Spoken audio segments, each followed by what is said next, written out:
Okay, credit card skill practice. There are a couple different things that you have to be able to do, and one of them is to be able to multiply by decimals. So if you plug this into your calculator, you're going to get 19.755.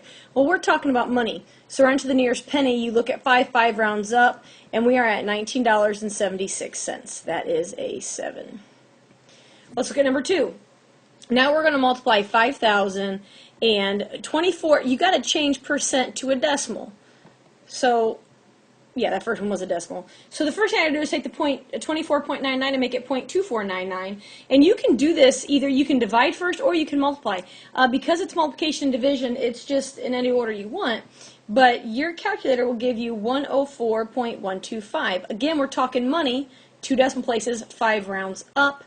And I'm at 104.13. Number 3, 182.13 times 6.75%. Well, again, change your percent to a decimal. So that's 0.0675. When you multiply that, you're going to get 12.293. 2 places, 3 rounds down, and I'm at $12.29. Now I'm adding. So recall that when you add with decimals, you want to line those up. So when we do this, you kind of add, and you can use your calculator, but you're at 328.20. And because we are dealing with money, you do want to go ahead and keep that 0 at the end. Number 5, now we're going to the nearest dollar. At the beginning, we're going to the nearest cent. So same process, right? We're multiplying by the decimal and then dividing by 12. And my calculator is going to give me 21.49. Well, the nearest dollar is here, 4 rounds down, so the nearest dollar would be 21. Straight up multiply, your calculator is going to spit at you 20.39. Nearest dollar, 3 rounds down, I'm at $20. Multiply, so we multiply these two numbers, then we divide by 12. My calculator is going to give me 19.04. Nearest dollar, 0 rounds down, and I'm at $19. Subtracting. When you subtract, you are doing you still have to line them up just like you do with addition. So I get 2404.83, nearest dollar, 8 rounds up, so I'm at 24.05 to the nearest dollar. Now we're going to calculate the monthly finance charge rounded to the nearest cent. So recall that the monthly finance charge, you take the balance multiplied by the APR divided by 12, because the APR is the annual percentage rate and you want it to be a monthly percentage rate. So I'm going to take my balance of 835. I'm going to multiply by 0.2299, right? APR written as a decimal divided by 12. When I do, and you can divide first or you can just multiply 835 times 0.2299 and then divide by 12. It's not, the order is not super important here. And we will get 15.997. Now to the nearest cent, 7 rounds up. So when you round up, when you round 99 cents up, you get $1. So this actually rounds to $16. All right, same process. We're going to take our balance, 1137.02. We're going to multiply by our APR, change to a decimal, divided by 12. When I do that, my calculator spits at me 13.255. Now, going to the nearest cent, 5 rounds up, and I get $13.26. Number 11, the balance, 297, times the APR as a decimal. Remember, 2 decimal places, so 0.1799, and we divide it by 12. My calculator spits at me 4.452. Looking at 5, 2 rounds down, so I'm at $4.45. And the last one of these, I believe, number 12. Nope, I could be wrong. I gotta flip the page. I take my balance, 643.21. I multiply by my APR as a decimal, and I divide that by 12. That gives me $11.786. I go to the nearest cent, 6 rounds up, and I'm at $11.79.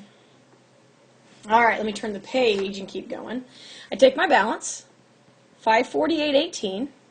I multiply by the APR as a decimal, and I divide it by 12 because, again, you want your annual rate to become a monthly rate. When I do that, my calculator gives me 12.329. This, too, is what I'm looking at. 9 rounds up, so 12.33. And now we get to the last one of these. I have a balance of 386. I'm going to multiply by my APR of 0.1499 divided by 12. My calculator gives me 4.821. Look at 2. 1 rounds down. So my finance charge is $4.82. Now we're going to take that process of finding your finance charge and we're going to carry it over. So we're going to do the first line of this together, and then you're going to hit pause and try to do the rest. Okay, so Aaron is charged $800 for an upgrade to his gaming system for a few new games. His card has a 14.99% APR. Minimum payments are 3% of the monthly balance. What's going to be his balance after 4 months of making the payment? Now he's only making the minimum payment. So you got to think about this. We're starting with $800, and we're saying this is the balance that he's carrying over, so he's got to have a finance charge. So just like we got done doing, we took our balance, we multiply by the APR as a decimal, and we divide by 12. So that gives us our finance charge of $9.99. Now to get the new balance, we simply add our original balance plus our finance charge, because the finance charge is additional money you got to pay. So we are now at $809.99. All right, well, let me change colors here. Minimum payment. We're going to take our new balance, 809.99, and it said 3%, so we're going to multiply by 0.03, and that gives me my minimum payment of $24.30. So if I had a balance of 809.99, right, that was my new balance, and I'm going to pay $24.30, if I pay my minimum payment, I'm left with $785.69. And that's good, it went down a little bit. All right, and then we do the process all over again. We multiply balance with the times the point, right, by this piece to get the finance charge. So hit pause, fill it in, come back, check your answers. All right, so check and make sure your numbers match. Again, remember, we took our balance times 0.1499 divided by 12 to get the finance charge. And then we took the balance plus the finance charge to get the new balance. And then we took the new balance times 0.03 to get the minimum payment. And then we took the new balance minus the minimum payment to get the balance carried over. Right? So that's kind of just in words. But, you know, again, you might want to go back. There's a couple different videos with this. But go back and rewatch that first line if you're struggling figuring out where the numbers are coming from. Because after the first line, it's just the same process, different numbers. Okay, let's do it again with different numbers. Rachel wants to take her family on vacation, but she knows she doesn't have any money, right? That happens. So she gets a credit card. This credit card's got an APR of 23.99%. Her minimum payment is 4% or $25, whichever is greater. She's charging $2,500. So she's going to carry that balance of $2,500 and then start to make payments. So again, recall, we take the balance and we multiply by our APR. So our APR here is 0.2399, and we got to divide that by 12. Right? Don't forget, you always got to take that APR and divide it by 12. So the first month, Rachel's going to pay $49.98 in a finance charge. And that's super depressing, everybody, because that's just free money you're giving to the company for them letting you borrow the money. Right? Okay, now the new balance. We take our carryover balance plus the finance charge, and that gives us our new balance of $25.49.98. Okay, now we got to see 4% of that. So when I take my $25.49.98 and I multiply by 0.04, is that greater than $25?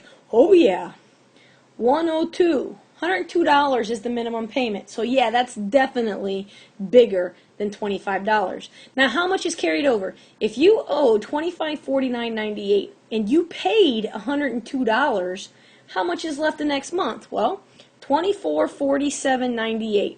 So you paid $102, but your balance didn't go down by that much, right? Because you got to take into account the finance charge.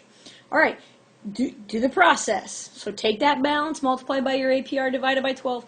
Hit pause, fill this in, come back, check your answers. All right, so that's what your table should look like. And you might be off by a penny or two here and there if you round it differently. Don't get too worked up about that. If you're in the ballpark, that means you know what you're doing. And, so the finance charge does go down a little bit every month, and it should, because your balance that you're carrying over goes down a little bit each month. And so does your minimum payment, right? But the key is always remember, don't forget, your APR always has to be divided by 12. That's a huge one people usually forget. You add these to get the next column, and you take this column times 0.04, right? Kind of, when you think through it logically, sometimes that helps. So don't get hung up too much on what math do I do. Just think about what it means, and sometimes that helps you get through.